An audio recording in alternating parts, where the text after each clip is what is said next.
जय माता दी भक्तों, जय माता दी, जय माँ मदान वाली, जय माँ पटियाले वाली, जय माँ कलकत्ते वाली, जय माँ भद्रकाली, जय माँ शेरा वाली, जय बाबा बालकनाथ, जय पीरा दी, जय गुरुदेव, जय गुरुदेव, जय माता दी। आप सभी को माता रानी की कृपा से आप सब कुशल मंगल होंगे। माता रानी की अष्टमी की आज आप सबको कन्या पूजन की बहुत बहुत बधाइयाँ, बहुत बहुत शुभकामनाएँ। आप सभी पर माता रानी अपनी कृपा बनाए रखे, आप सभी के माता अमदन के भंडारे भरे। माता रानी आप सब भक्तों को खुश रखे, खुशहाल रखे। माता रानी सदा आप सब पर अपनी करुणा कृपा बनाए रखे। तो आज इस वीडियो के ऊपर जो टाइटल है आपने पढ़ ही लिया होगा कि जब आप लोग जप करते हो, जब आप सब भक्त जप करते हो, पूजा पाठ करते हो और उसके बाद जप करते हो, तो आप सबके जप करते समय आप जब बैठते हो तो आपको अजीब अजीब ख्यालात, अजीब अजीब विचार मन के अंदर आते हैं और उस समय पर आप उन सबको लेकर परेशान होते हो कि मेरी पूजा पाठ खंडित हो रही है, मैं जो जप कर रही हूँ और जप कर रहा हूँ वो लग नहीं रहा है, वो खंडित हो रहा है। मतलब बार बार आप इस चीज़ को लेकर परेशान रहते हो, क्योंकि जब आप मैक्सिमम जब आप जप करते हो, जब आप किसी भी प्रकार का जप करोगे, देवी का, देवते का, ओम नमः शिवाय, ओम क्रीम कालिकाय नमः, या हनुमान जी का, या किसी भी और बीज मंत्र का, या किसी भी देवी देवता का, तो जब आप जप करोगे तो आप माला जप कर रहे होंगे, तो उस समय पर आपको क्या लगेगा कि जैसे आपके जो दिमाग है, आपका मन है, वो विचलित होगा, आपको गंदे गंदे विचार आएंगे।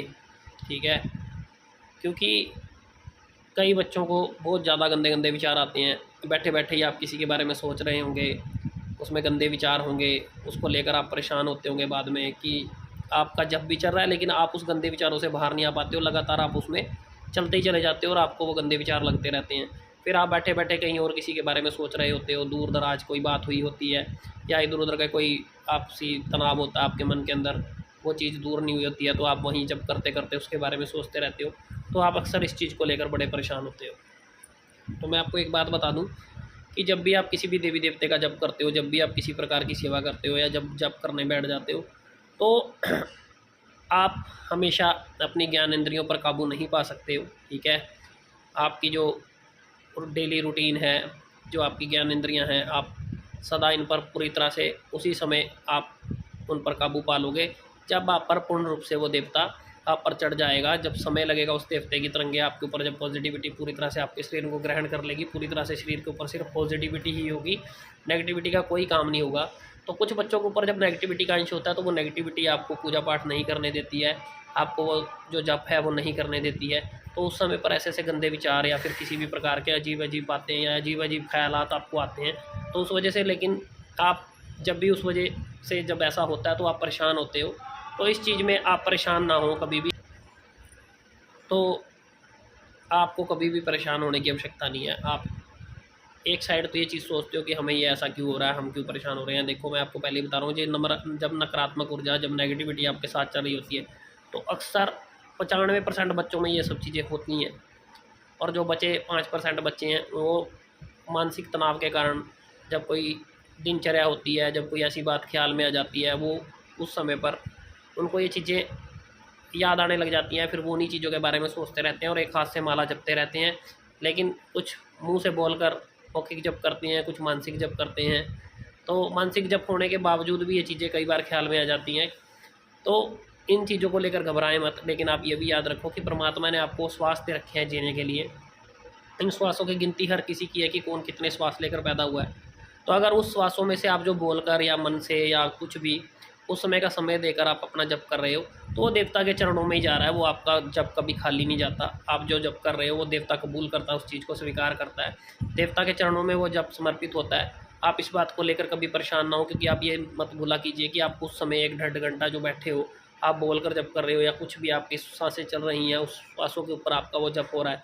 तो उस सांसों की माला पे जो आप जप कर रहे हो, अपना सिमरन कर रहे हो, वो हमेशा ही देवी देवताओं के चरणों में है, वो देवी देवताओं को समर्पित होता है। आप इस बात को लेकर हमेशा चिंतित रहते हो कि हमारे अंदर ये विचार है, ऐसा है, वैसा है, ये क्यों है। तो इन चीज़ों को कभी भी लेकर चिंता मत किया कीजिए। आप अपने जप को कंटिन्यू किया कीजिए। जितना आप जप करते हो उतना जप आप रूटीन में करो, उससे भी बढ़ाकर करो। जब आपके ये ख्यालात आते हैं आपके दिमाग के अंदर, तो धीरे धीरे जब वो जप बढ़ता चला जाएगा तो वो आप अपने आप ही उन चीज़ों को समेटना शुरू कर दोगे। वो ख्याल जब आएगा आपको, तो आप खुद ही उस चीज़ से एकदम से बाहर निकल कर अपना ध्यान तुरंत चरणों में लगाओगे। तब वो आप उस लायक हो जाओगे, जब धीरे धीरे करके जब आप पर पूरा काम करना लगेगा। जब जब आपके ऊपर चढ़ना शुरू हो जाएगा, चढ़ना अर्थात जब कोई पॉजिटिविटी आपके शरीर पर प्रभावित होने लग जाती है, आप पर प्रभाव लगने लग जाते हैं, आपको मीठा मीठा मंदिर के अंदर बैठकर महसूस होने लग जाता है, वो जब जितना पुराना होता चला जाएगा वो आपके काम आता चला जाएगा और फिर आप उस चीज़ को भी जीत जाओगे, आप उससे भी कभी पीछे नहीं हटोगे। वो चीज़ें भी आप पर कभी हैवी नहीं हो पाएंगी, या किसी भी प्रकार की वो विचारधारा जो आपको उस समय आती है, इन चीज़ों से आप परे रहोगे। लेकिन आप इन चीज़ों को लेकर कभी चिंता मत करें, आप अपने जप को कंटिन्यू रखें।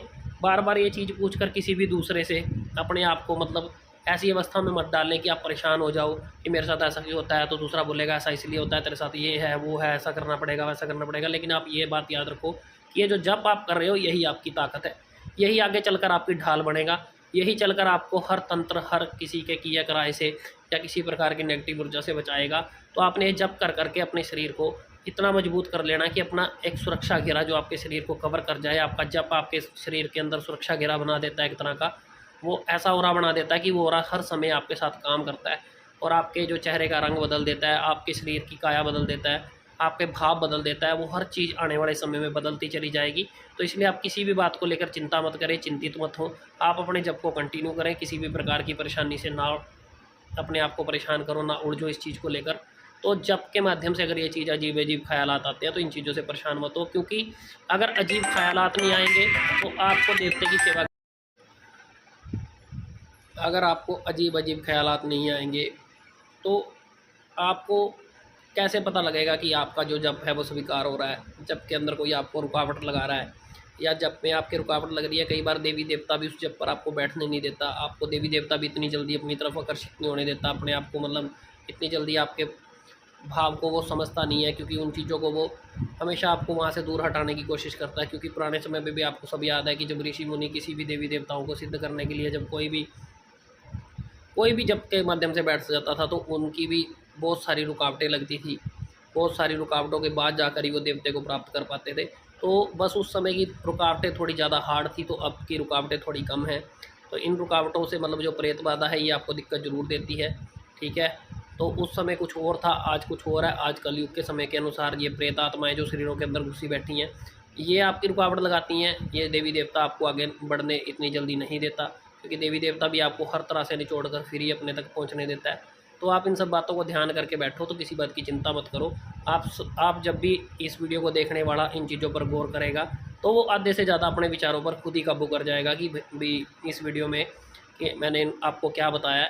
अगर आपकी सही समझ में आ गई, आपने सही सोच बना ली, तो आप इन चीज़ों को पार कर पाओगे। आप अपने आप को पक्का करके बैठो कि मैंने देवी देवता की प्राप्ति करनी है, मैंने अपने जप को कंप्लीट करना है, मेरे मन के अंदर कोई भी विचार आए मैंने उसको कंट्रोल करके बैठना है कि मैं अपने देवी देवता की प्राप्ति के लिए बैठा हूँ उनके चरणों में। और लास्ट में जब भी आपका जप पूरा होता है पूरे हाथ जोड़कर नतमस्तक हो जाया करो कि माथे देवी देवता से अरदास किया करो कि आप मेरे जप को स्वीकार करना, ये जप मैं आपके चरणों में अर्पित कर रहा हूँ।